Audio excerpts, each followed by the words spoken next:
Good morning, good morning. So this is a preface to the upcoming video that you're about to watch. I must forewarn you, this is a beginner's guide to squatting, to movements that occur around the knee, the squat. This is very, very fundamental. This is breaking down the components of the squat to its very, very basics. If you know how to squat, do not watch this video. This is a 20-minute video because there's maybe 5 minutes of mobilizations and warm-ups just to get the body warmed up and moving, hence why it's a warm-up. And then I'm going to go through about 15 minutes of just pointers for the squat. It is very, very fundamental. This is a beginner's guide to the squat. If you know how to squat, if you do the squat, do not watch this video. It is long, and to me, it's a little bit rambly, and that's my problem. Hence, this 1 minute intro is probably going to be 5. If you're new to exercise and you want to just get it right, watch the video. If you're not new to exercise, do not watch this video. Unless you just want to watch me ramble on about how to get up and get down with it, how to bobble up and down, how to squat, how to stand up, how to sit down with form, correctly, without injury. Watch this video. So, enjoy, sit back. Well, don't sit back, warm yourself up and get yourself moving and grooving with the next upcoming video. Enjoy. I don't care about likes, follows, or subscribes. I don't really don't care. So just watch it and do it. All right. Thank you very much for your time. Here it is. Forgive me for the echo, but if I don't do it here, I will not get this done. Movements that occur around the knee. Oh, okay, so I keep re-editing, and that's the reason why these videos take so long to come out, because I'm just seeking perfection and I'm not getting it. Hence, even in here with the echo, I'm still not getting it, but I just need to shoot it because I need to get the wheel moving. So anyway, listen. Stop recording. Time out. We interrupt this broadcast because we haven't done a warm-up. We need to warm up the body before we talk about movements that occur around the knee, okay? Wait. So, before you get going, I just realized this is 20 minutes of me talking. So if you start going through all this motion without actually warming up the body, you're going to get a little bit sore and you're probably going to shout at me if you see me. You need to prepare your body for what you're about to do. So a lot of people, they'll go to the gym and they'll sit on the bike, or they'll go on the treadmill, or they'll go on the elliptical, and then they go and train. So, well, it's great for getting your heart rate up, I guess. It's great for pumping blood, but it doesn't really do anything for the movements you're about to do. So what we want to do for movements that occur around the knee is to warm up the area around the knee. But as I'm about to tell you, movements that will occur around both joints. So we're going to warm up both joints. So let me move this out the way. One of the first things I'll do, holding on to something, just swing the leg. What we're trying to do by swinging the leg, show this side, is stretch out the hamstring. So by using momentum, we're just going to open up and kind of like stretch the hamstring through mobility, as opposed to a static physical stretch. We're trying to tease the tissue as opposed to just stretch out that tissue. So for about eight reps or so, try not to drop your chest down. Stay nice and tall, lock the hip, and just swing the leg through. Now watch my lower back. I don't need to do this at the back. It's not a competition how high and how low you can go. People kind of feel the need to play with their ego a little bit and try and be like an Olympic mobilizer. So nice and tall, high as you can comfortably go. Don't worry about the backswing too much because it's the front swing we're working on. If you haven't trained in a while, you might want to do this a few more times. But for now, I'm not even going to count. That might be about 8 or so. Then we're going to work in this pattern, which we call the frontal plane pattern. Don't worry about it too much. Holding on to a wall without me breaking my toes on these weights. I'm going to come across the body. I'm going to come up the body. Up, up, up. Nice and high, nice and low. Again, don't exaggerate it too much. Just nice and high, as high as you can comfortably go. Swing through, swing up, swing up. And again, if you feel the need to do it a couple of times, Do it a couple of times. So then we're going to go to the floor. 90 degrees at the knee. Hands, I've done this in my warm-ups in my other videos, so you can find them, but hands level with the shin. I'm going to push my back knee back a little bit further. I'm going to try and get my back straight. Now, some people may not be able to put their hands on the floor, so you can prop your hand or your elbow on your knee. Try and keep the back straight. And we're trying to just thrust our hips forwards to stretch the hamstring. Just hold that, not too long, 10, 15 seconds at the max. What you can also do is just mobilize in. What you can do is just mobilize in, stretch, mobilize out, just a few times. Swap sides. Back strong, back straight. I'm always seeking for perfection. I'm never going to get it. I have to learn to understand that. So from here, the good thing is I can talk quietly. The microphone helps me. Reaching up to the inside knee. What we're going to do is plunge the elbow down towards the ground as low as you can comfortably go. Don't try and force it to the floor. If you can only come halfway, come halfway. Again, we're going to do this for about 4 times. Down, nice and high. Excuse the marching in the background. The squeaky shoes. Reach. Again, swap sides. Reach to the floor. Up. Reach to the floor. Up. From here, we're just going to push the hips back a little bit. Thrust forwards. Push the hips back a little bit. Thrust forwards.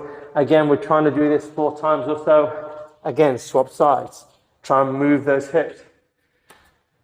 He just wants to walk around and squeaks all the way through the video. It's okay. From here, down, push back, back straight, push back. Again, between 4 and 8 times. This is what I refer to as an open V. We're almost done, so my panic is almost over. I refer to this as an open V. We want to make sure we kind of get these muscles a little bit warm, and if we can move the legs out a little bit more, then great. Try and push your hips. Try and keep your hips forwards. I kind of don't want this position, but if you can't push your hips forwards, then that's what you have to do. But gradually from here, just try and level up, level up, level up. So we're nice and tall, nice and strong. Lean, lean until you can kind of get yourself in front. And then we want to try and hopefully at some point get a little bit low down onto those elbows. And even if you're coming up and you're coming down, try and increase the range of motion through the open V. That's your open V. This is the final one, the closed V. Hands on the ankles, push the knees down with your elbows.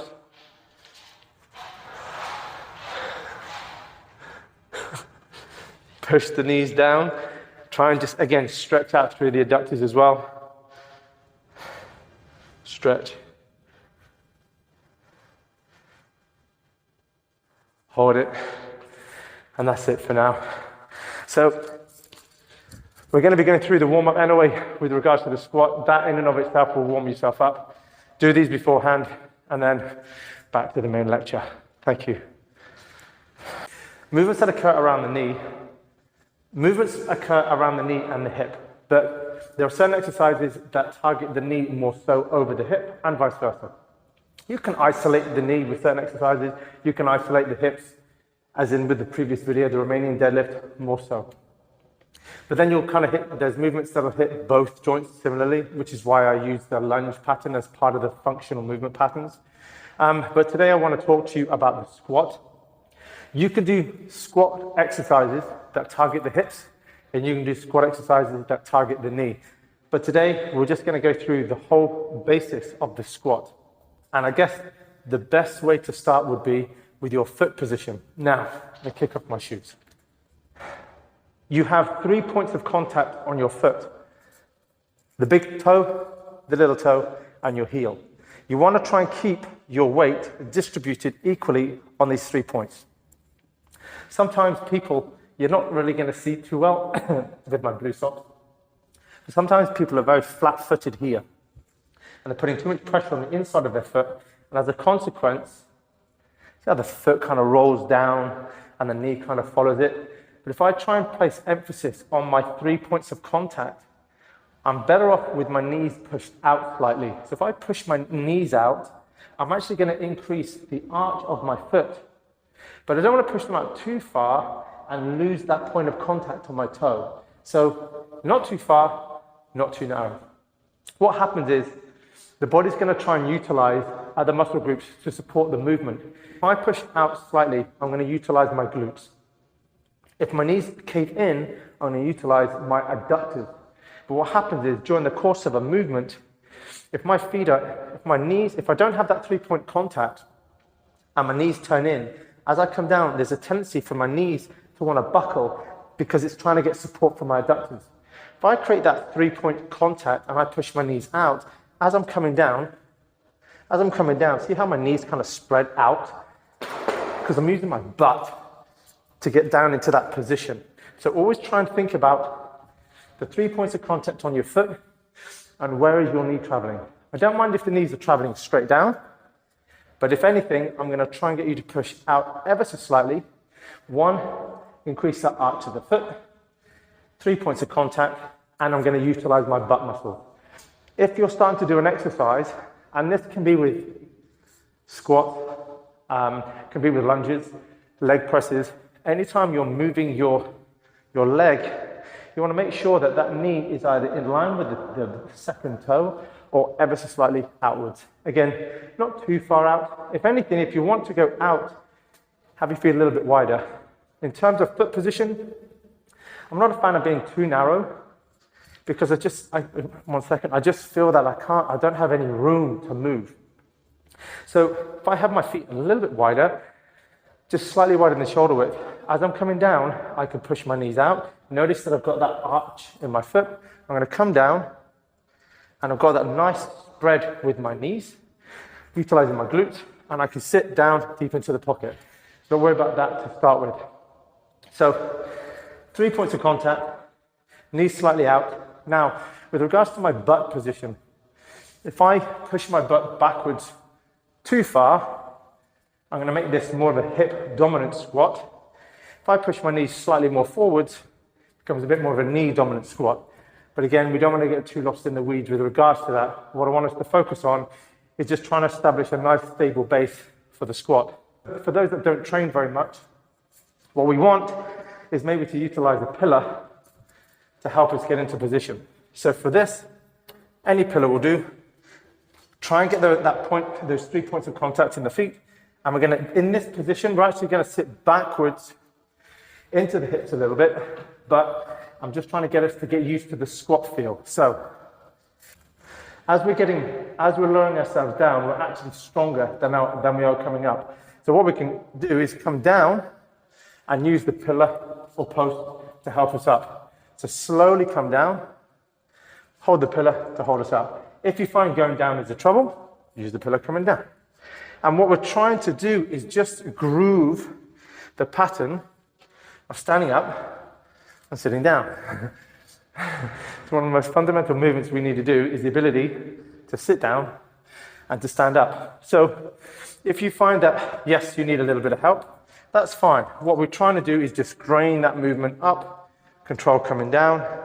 Over time, see if you can use less of the pillar or the post. And eventually, just have your hands out in front, sitting up, sitting down, or standing up, sitting down. Then we want to try and progress away from the pillar or post, whatever you want to call it. The reason I put my hands out in front is to counterbalance. If I sit here with my hands in front, I can sit down and I can counterbalance with my hands. If I move my hands away, it's a little harder for me to maintain my balance. So have your hands in front, slowly down, stand back up again. Don't worry about your depth. Let's get you on a bench still, down. Now, as this starts to become more and more comfortable, 2 things we can do. We can elevate our feet higher off the ground, or we can use something lower, like a box. I don't have a box here, but give me 1 second. Your focus is on my foot position, my knees, my legs, engaging my butt, hands are out, slowly, slowly, down, hands, push, control coming down, bang, hands, push. You know what, I'm gonna try without my hands. Slowly, slowly, down, push, bang, slowly, slowly, control, pause, push, utilize this. Don't be just,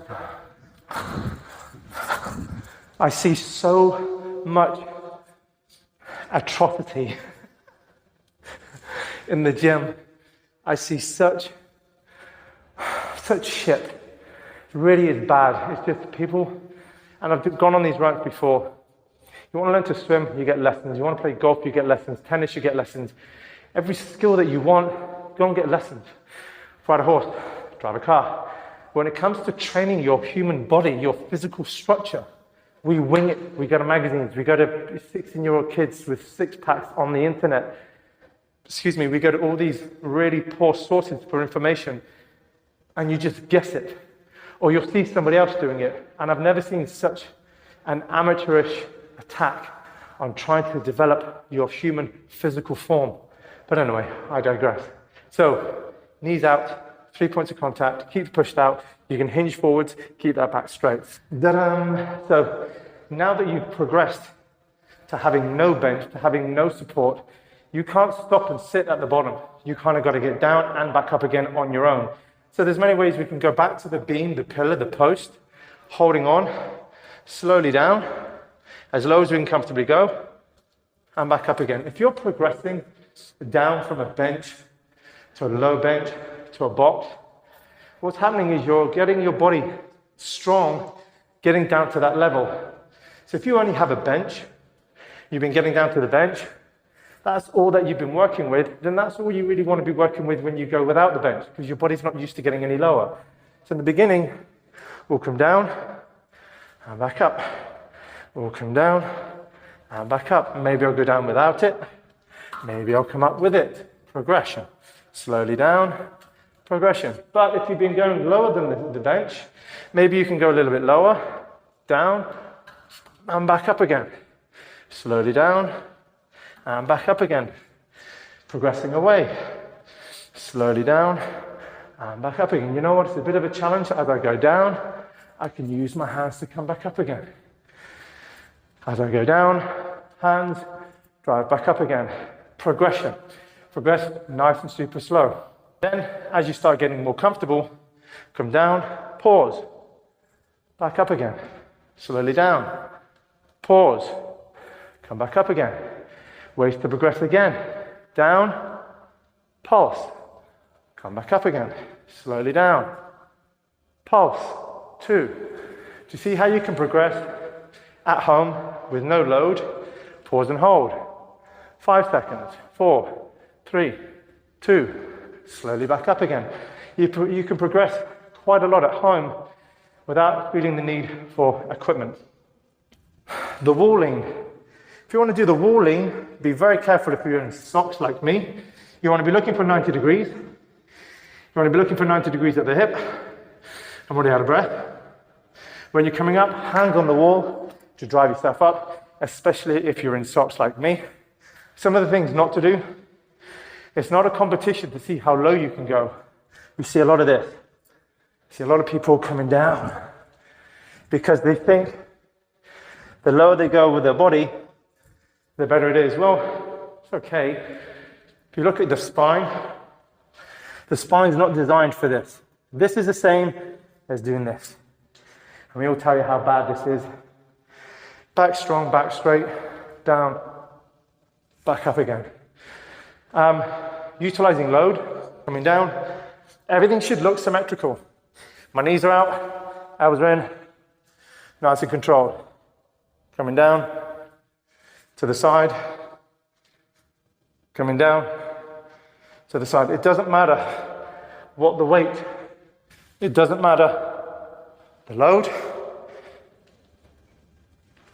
If you listen carefully, you'll hear my knees crack. From here, yeah, knee straight. Oh, sorry. Back straight. So if you're using weight, if you're using load, I want to make sure that you brace your abdominals to keep your abdominals engaged and tight. We're going to come to that in a later video. For now, what I would focus on is just getting into that groove, is just getting into that rhythm, nice and deep. If you notice as well, as I'm doing this squat, see how my knees are coming forwards? I'm placing more emphasis on the knee. For those of you that experience a little bit of knee discomfort, if I sit backwards, see how my knees, they kind of bend a little bit less, but now my hips take up more of the slack. So from this position, that's kind of less, that's less of my hips versus this position, more hips. The more I go back, the more I'm going to need to counterbalance because I'm driving my hips back, less pressure on the knee, but then it becomes more of a hip dominant squat. But again, let's not get too caught up in the weeds on that one. Let's just focus on building up the squat, building up the movement, getting the 3 points of contact, pushing the knees slightly out, having that arch in the foot is healthy and good. It's good for the toes. I'm not a big fan of big, soft or spongy, bubbly shoes. Try and go with bare feet, soft or harder shoes, and give it a go. Before people start coming in, I'm going to sign off and I'll speak to you soon. Get practicing, yeah? Thank you very much.